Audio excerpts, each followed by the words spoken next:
I've downloaded a drum loop from Freesound to demonstrate the technique. Faust has an analyzer's library that includes an amp follower, which we're going to use. With a release value of 0.3, this is the resulting signal. To make it more versatile, we're going to declare a horizontal slider with an initial value of 0.05, a minimum of 0.0, a maximum of 1, and a step of 0.001. When setting the slider to 0, negative values appear for some reason, but it seems to be an issue with the plot only. Let's check this by using an if implementation from the basics library.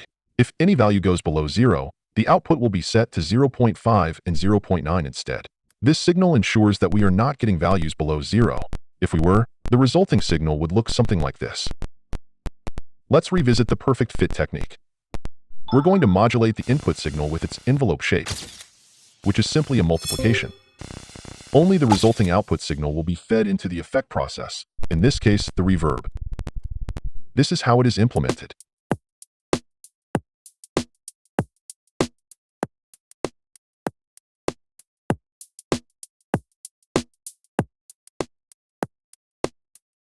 To make it stereo, let's assign it to a follower signal.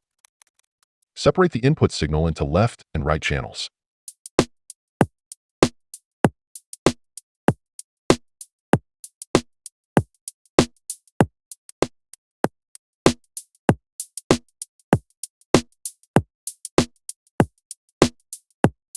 Now, I will apply this code to the Faust Freeverb version from the demos library. You can check the code on GitHub. I will simply paste the code and make some changes, like removing the original wet slider and creating separate sliders for dry gain and wet gain.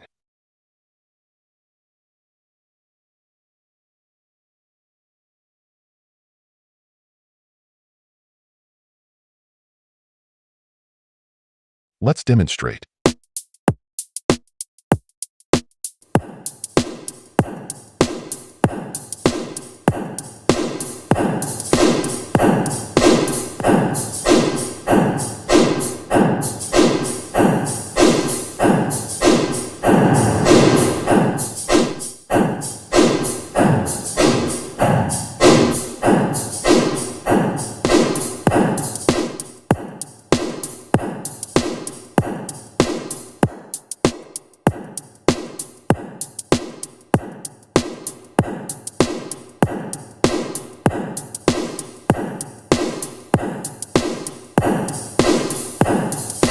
In the next video, I'll show you how to integrate Faust and just to build a VST plugin. Make sure to subscribe and like. Let me know what you think in the comments.